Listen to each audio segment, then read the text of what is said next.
died. Yeah, that's his first statement right there. All right, let's introduce the crew that we've got here. The folks that fly this plane. Pilot for today's demonstration, Captain Sierra Kelly, Captain Alex Gardner, Captain Kristen Henson, Globemaster Technical Sergeant Charles Palmer, and this crew together has a total of about 7,500 flying hours. Ironically, when we're talking, I got about 26,000. How much you got? I got a little over 7,500, so it makes you feel a little All right, here we go. All right, the second cast comes through. They're waiting on the wind down, and please notice leaving a flat. It's going to come to the floor. This is the slow pass. The first pass, they're going right around 300 miles an hour.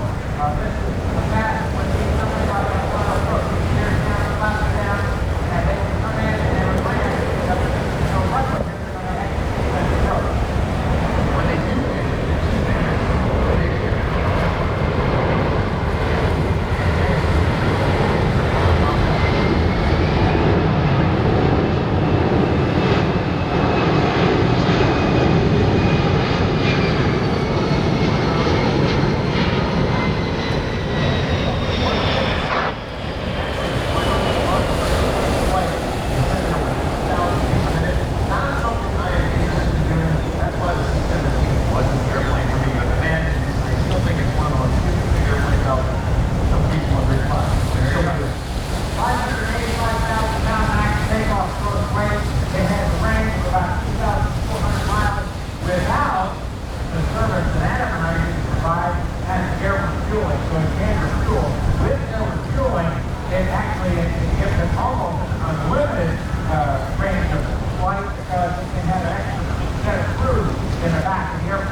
earlier this week, and that is how they get their personnel and equipment around the United States and throughout the world when they do their personnel. So the C-17 that you see today is showing you a demonstration of what can be done in not only at the Airshow, but all over the world combat capability. So also the fact that this C-17 has been used not only in combat, but fly vision for the pilots and practice for being efficient.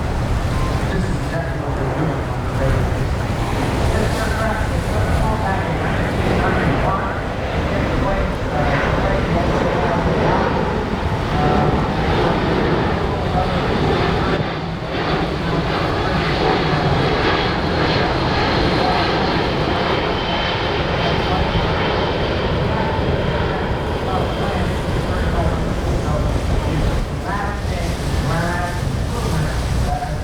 getting in and out of combat unit operations. one of the things I think should show people that you know is the actual beginning behind this airplane. All it was built the last C-17 somewhere around 2016, maybe now. Yeah, somewhere in there. But the front of the airplane, you have a heads-up display with a fighter aircraft. Right. Top of the line. It's really unique capabilities, differences that are much like any other large aircraft that you're going to see in the United States